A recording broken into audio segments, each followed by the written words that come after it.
ونزلنا عليك الكتاب تبيانا لكل شيء وهدى ورحمة وبشرى للمسلمين.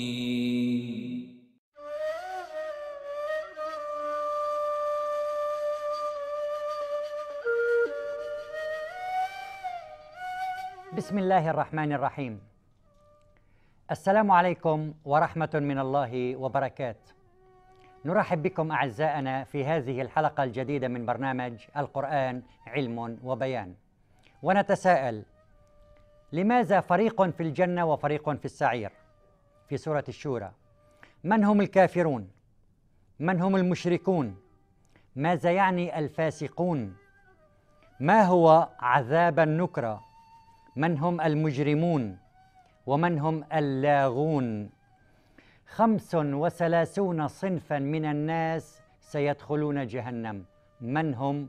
وقاكم الله منهم.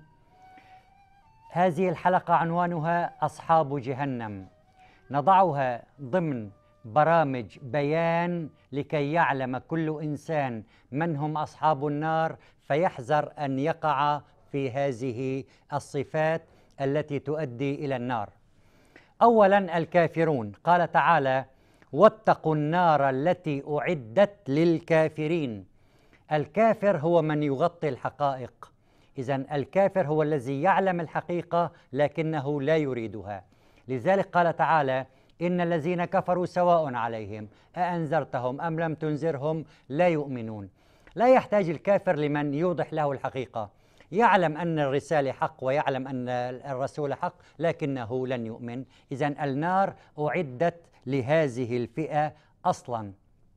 الكافر هو الذي ينفي الحقيقة أو يدخل الله ضمن عالم الثنائيات ويفنيه. نلاحظ أن كل الكون مبني على مبدأ الفناء والثنائيات ما عدا الله سبحانه وتعالى. قل هو الله أحد. إنزال الله إلى عالم الثنائيات وفنائه هذا أيضا نوع من الكفر. نلاحظ ذلك في سورة الكهف بشكل واضح. فقط صاحب الجنتين قال: ودخل جنته وهو ظالم لنفسه. ماذا قال؟ قال: ما أظن أن تبيد هذه أبدا. أعطاها صفة الخلود. قال له صاحبه: أكفرت؟ هو لم يأتي على سيرة الإله، إذن كفر لأنه ثبت الجنة، أعطاها صفة الخلود. إذن الكافر هو من يتلاعب بالألفاظ أحيانا ومن يكفر بكل الرسالات. الصنف الآخر الذين سوف يدخلون جهنم المنافقون، الذين يؤمنون نفاقا. قال تعالى في سورة النساء: إن المنافقين في الدرك الأسفل من النار. الصنف الثالث المشركون: إن الذين كفروا من أهل الكتاب والمشركين في نار جهنم في سورة البينة. والشرك نوعين: شرك أن أعبد غير الله وهذا لا يغفر، إن الله لا يغفر أن يشرك به، وإبراهيم عليه السلام قال: واجنبني وبني أن نعبد الأصنام. لكن شرك عبادة يأتي مع الطاعة. قال تعالى في سورة يوسف: وما يؤمن أكثرهم بالله إلا وهم مشركون. الصنف الثالث الفاسقون. الفاسق هو كل إنسان يرفض المنطق السليم ويستبدله بالخطأ والسيئات. لذلك قال تعالى في سورة المائدة: إن كثيرا من الناس لفاسقون، أي يقلبون الحقائق إلى أوهام أو الأوهام إلى حقائق. هذا نوع من الفسق. لذلك إن المنافقين هم الفاسقون حسب ما ورد في سورة التوبة الآية 67. وأما الذين فسقوا فمأواهم النار. والفسوق هو عدم إطاعة الأوامر كاملة. قال تعالى: فلا رفث ولا فسوق ولا جدال في الحج. الفسوق هو مخالفة الأوامر والتعليمات التي تعطى إلى الناس سواء في العبادة أو من حيث المسير والحركة. المستكبرون، قال تعالى: إن الذين يستكبرون عن عبادتي سيدخلون جهنم في سورة غافر الآية رقم 70. الظالمون، من هو الظالم؟ الظالم هو كل من يتصرف فيما لا يملك. كل إنسان يتصرف فيما لا يملك هو إنسان ظالم. الله سبحانه وتعالى أول تعليم أعطاها لآدم عليه السلام وهو في الجنة عرف له من هو الظالم. نلاحظ هذه الآية: يا آدم وقلنا يا آدم اسكن أنت وزوجك الجنة فكلا منها رغدا حيث شئتما ولا تقربا هذه الشجرة فتكونا من الظالمين. لم يقل من الكافرين، لم يقل من الضالين، فتكونا من الظالمين. فكلا منها رغدا حيث شئتما، أما هذه الشجرة يا آدم فهي ليست لك. إذا اقتربت منها أو أكلت منها ستكون ظالما لأنك تصرفت في ملك لا يحق لك. أمام هذا المفهوم كل إنسان يتجاوز إشارة المرور الحمراء هو ظالم. لماذا؟ لأن الإشارة الحمراء تقول له الشارع ليس ملكا لك. كل إنسان يلوث البيئة ويلقي الأوساخ في الشارع هو أيضا ظالم، لأن الشارع ليس ملكا له، فقد تصرف في شيء لا يعنيه ولا يملكه. الظالمون لهم عذاب شديد. قال تعالى: يوم يعض الظالم على يديه. الظالم له عذابين، واحد في الدنيا وواحد في الآخرة. وأما من ظلم فسوف نعذبه، هكذا قال ذي القرنين، ثم يرد إلى ربه فيعذبه عذابا نكرا. ماذا يعني عذابا نكرا؟ المنكر والنكير هو الشيء الغير مألوف والشيء العجيب. عذابا نكرا أي يستغربه أهل جهنم، سيعذبه عذابا يستغربه أهل جهنم. أيضا شجرة الزقوم في جهنم أعدت لهذه الفئة للظالمين. قال تعالى: شجرة الزقوم إنا جعلناها فتنة للظالمين. الفتنة هي الفصل. أحسب الناس أن يتركوا أن يقولوا آمنا وهم لا يفتنون ولقد فتنا الذين من قبلهم فليعلمن الله الذين صدقوا وليعلمن الكاذبين. إذن شجرة الزقوم هي فقط لتعزل الظالمين لكي يأكلوا منها. قال تعالى: شجرة الزقوم إنا جعلناها فتنة للظالمين إنها شجرة تخرج في أصل الجحيم طلعها كأنه رؤوس الشياطين، أي رؤوس الأفاعي العملاقة. والظلم نوعين: ظلم لا يغفر كأن يعبد الله الأصنام، إن الله لا يغفر أن يشرك به، هذا الشرك. لماذا؟ لأن الشرك ظلم عظيم. وظلم يغفر إذا ظلم الإنسان نفسه ولم يظلم غيره. قال تعالى في سورة النساء الآية 110: ومن يعمل سوءا أو يظلم نفسه، لا يظلم غيره، ومن يعمل سوءا أو يظلم نفسه ثم يستغفر الله يجد الله غفورا رحيما. من أصحاب جهنم رقم 7 أصحاب الفتن الذين يشيعون الفتن في المجتمع. قال تعالى في سورة البروج الآية 10: إن الذين فتنوا المؤمنين والمؤمنات ثم لم يتوبوا لم يتراجعوا فلهم عذاب جهنم ولهم عذاب الحريق. الصنف الثامن المجرمون. المجرم هو من قطع كل الصلات مع الله ولم يعترف بالله لا من قريب ولا من بعيد. يتساءلون عن المجرمين: ما سلككم في سقر؟ قالوا لم نكن من المصلين ولم نكن نطعم المسكين وكنا نخوض مع الخائضين وكنا نكذب بيوم الدين. هذا الصنف لن يحاسب يوم القيامة، مباشرة إلى جهنم. قال تعالى في سورة القصص الآية 78: ولا يسأل عن ذنوبهم المجرمون. الصنف التاسع المكذبون بالرسالات طبعا: إن الذين كذبوا بآياتنا، آخر الآية، لهم من جهنم مهاد، حسب ما ورد في سورة الأعراف الآية 41. القاتلون بجريمة القتل: ومن يقتل مؤمنا متعمدا فجزاؤه جهنم خالدا فيها وغضب الله عليه ولعنه. إذن المسلم لا يقتل أحد أبدا، إذا قتل أحدا خرج من الملة وذهب إلى جهنم.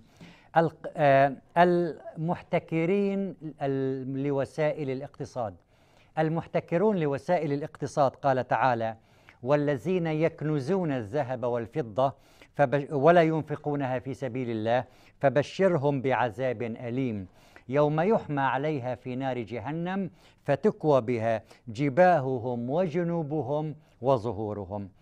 أيضا الصنف رقم 12: من خفت موازينه يوم القيامة. وأما من خفت موازينه فأمه هاوية وما أدراك ما هي، نار حامية.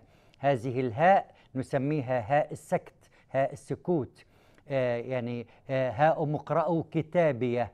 ما أغنى عني مالية، هلك عني سلطانية. هي سلطاني، لكن وضعت الهاء التي تسمى هاء السكت. أيضا الصنف 13 هم أتباع الشيطان. الله يقول إلى الشيطان إبليس: لأملأن جهنم منك وممن تبعك منهم أجمعين، في سورة الأعراف الآية رقم 18. أيضا المنتحرون، من يقتل نفسه، قال تعالى: ولا تقتلوا أنفسكم إن الله كان بكم رحيما ومن يفعل ذلك عدوانا وظلما فسوف نصليه نارا، حسب ما ورد في سورة النساء الآية 29. الصنف 15: آكلوا أموال اليتامى. إن الذين يأكلون أموال اليتامى ظلما إنما يأكلون في بطونهم نارا وسيصلون سعيرا. المرتدون عن الإسلام: ومن يرتد منكم عن دينه ويمت وهو كافر فأولئك حبطت أعمالهم في الدنيا والآخرة وأولئك هم أصحاب النار. البقرة 217. الطغاة: إن جهنم كانت مرصادا للطاغين مآبا، في سورة النبأ الآية 21. الصنف 18: المبذرون. المبذر غير المسرف. المبذر من ينفق أمواله على المحرمات حصرا، أما إذا أنفقها على الأمور الحلال فهذا مسرف. لذلك إن المبذرين كانوا إخوان الشياطين، في سورة الإسراء الآية 27. التولي والهروب من المعارك يوم الزحف: يا أيها الذين آمنوا إذا لقيتم الذين كفروا فلا تولوهم الأدبار، إلى أن يقول: ومن يولهم يومئذ دبره إلا متحرفا لقتال أو إلى فئة فقد باء بغضب من الله ومأواه جهنم وبئس المصير. الصنف 20 هو القاسطون. القاسط من يأخذ قسطه وقسط غيره من الماء والكهرباء والغذاء وكل الأمور ويخلق الأزمات في المجتمع، حتى أنه في المال قد يأخذ قسطه وقسط غيره. قال تعالى في سورة الجن الآية 5: وأما القاسطون فكانوا لجهنم حطبا. اللاغون الذين يتكلمون كلاما دائما غير ذي معنى وغير ذي فائدة، في سورة لقمان الآية رقم 6: ومن الناس من يشتري لهو الحديث ليضل عن سبيل الله بغير علم ويتخذها هزوا أولئك لهم عذاب مهين، عذاب مع إهانة. المتكبرون: ادخلوا أبواب جهنم خالدين فيها فبئس مثوى المتكبرين، سورة غافر الآية 76. الفجار: وإن الفجار لفي جحيم، في سورة الانفطار الآية 14. نذهب معكم أعزائنا إلى فاصل قصير نعاود معكم أصناف أصحاب جهنم، فابقوا معنا.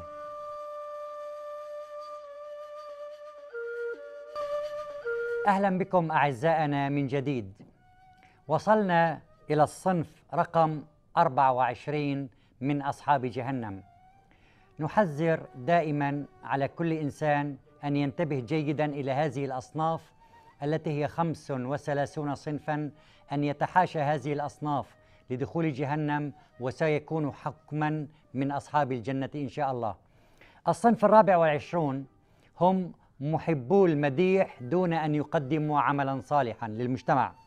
قال تعالى: ويحبون أن يحمدوا بما لم يفعلوا فلا تحسبنهم بمفازة من العذاب ولهم عذاب أليم.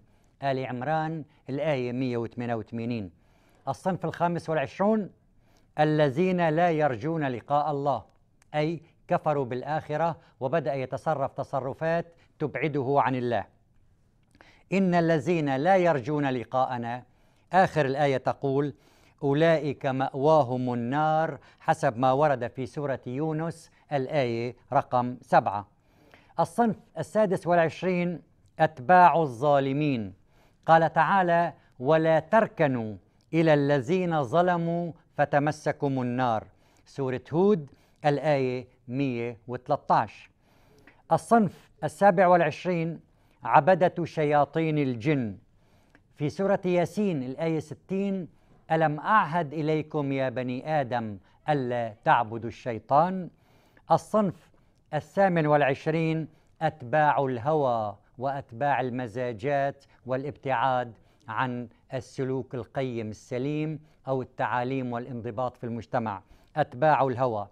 قال تعالى في سورة صاد الآية 26: ولا تتبع الهوى فيضلك عن سبيل الله. إن الذين يضلون عن سبيل الله لهم عذاب شديد. الصنف التاسع والعشرين الصد عن سبيل الله. إن الذين يصدون عن سبيل الله ويبغونها عوجا، تقول آخر الآية: يضاعف لهم العذاب، في سورة هود الآية 19. ليس لهم عذاب فقط، لكن يضاعف لهم العذاب. الصنف رقم 30 بائعو الإيمان. إن الذين يشترون بعهد الله وإيمانهم ثمنا قليلا أولئك لا خلاق لهم، لا خلاق أي لا نصيب، أولئك لا خلاق لهم في الآخرة ولا يكلمهم الله وينظر إليهم يوم القيامة ولا يزكيهم ولهم عذاب أليم، عذاب مؤلم. آل عمران الآية 77. الصنف 31 أصحاب الكبائر المعروفة لدى الجميع.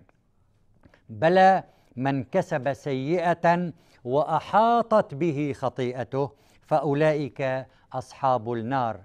الصنف 32 مشيعو الفاحشة في المجتمع. إن الذين يحبون أن تشيع الفاحشة في الذين آمنوا لهم عذاب أليم في الدنيا والآخرة، حسب ما ورد في سورة النور الآية 19. الصنف 33 الغاوون. الغاوي هو من يتبع غيره على غير هدى. آدم عليه السلام حينما اتبع إبليس في إغوائه قال تعالى: عصى آدم ربه فغوى. والشعراء يتبعهم الغاوون لأنهم يتبعون الشاعر على غير هدى. لماذا على غير هدى؟ ألم تر أنهم في كل واد يهيمون وأنهم يقولون ما لا يفعلون؟ إذن الغاوي هو كل إنسان من يتبع غيره على غير هدى. قال تعالى في سورة الأعراف الآية 175: فأتبعه الشيطان فكان من الغاوين. الصنف 34 الهمزة اللمزة. الهمزة هو من يسخر من الناس بوجوههم وأمامهم، أما اللمزة فهو الذي يسخر من الناس بغيابهم. والله سبحانه وتعالى وضع لهذا الصنف صورة خاصة هي صورة الهمزة. قال تعالى: ويل لكل همزة لمزة. ويل لكل بلا استثناء، لكل همزة لمزة. وقال في سورة القلم الآية 11: هماز مشاء بنميم. الصنف 35 والأخير هم الغافلون. ولقد ذرأنا لجهنم كثيرا من الجن والإنس لهم قلوب لا يفقهون بها، إلى أن يقول: أولئك هم الغافلون. لجهنم أبواب 7، كل باب يؤدي إلى صنف معين. قال تعالى: لها 7 أبواب لكل قسم منهم جزء معلوم. هذه الأبواب ال7 تؤدي إلى أصناف 7 من العذاب. صنف يؤدي إلى الحريق، صنف يؤدي أسوأ أنواع العذاب في جهنم هو سقر. سقر هو أدنى وأصعب أنواع العذاب. لماذا؟ عذاب في جهنم عملية الشيء فقط إلى الجلد.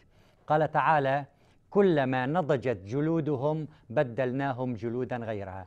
إذن الإنسان له هيكل ومتواجد بجسمه داخل جهنم، لكن فقط عذاب في الجلد. كلما نضجت جلودهم بدلناهم جلودا غيرها. لماذا؟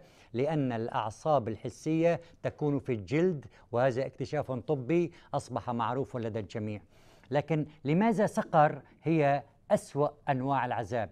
سأصليه سقر. وما أدراك ما سقر؟ لا تبقي ولا تذر، تحرق حتى الرماد. لا تبقي ولا تذر، لواحة للبشر عليها 19. إذن هذا هو أدنى وأصعب أنواع العذاب في جهنم. وقاكم الله جميعا من عذاب جهنم. انتبهوا جيدا إلى هذه الأصناف التي هي 35 صنفا، لكي لا تكونوا منهم فتكون لكم الجنة بإذن الله. ربنا إنك من تدخل النار فقد أخزيته، وما للظالمين من أنصار. سبحانك فقنا عذاب النار. سبحانك نستغفرك ونتوب إليك. وصل اللهم وسلم على صاحب الخلق العظيم وعلى آله وصحبه أجمعين. وآخر دعوانا أن الحمد لله رب العالمين، وسلام من الله عليكم ورحمة من لدنه وبركات.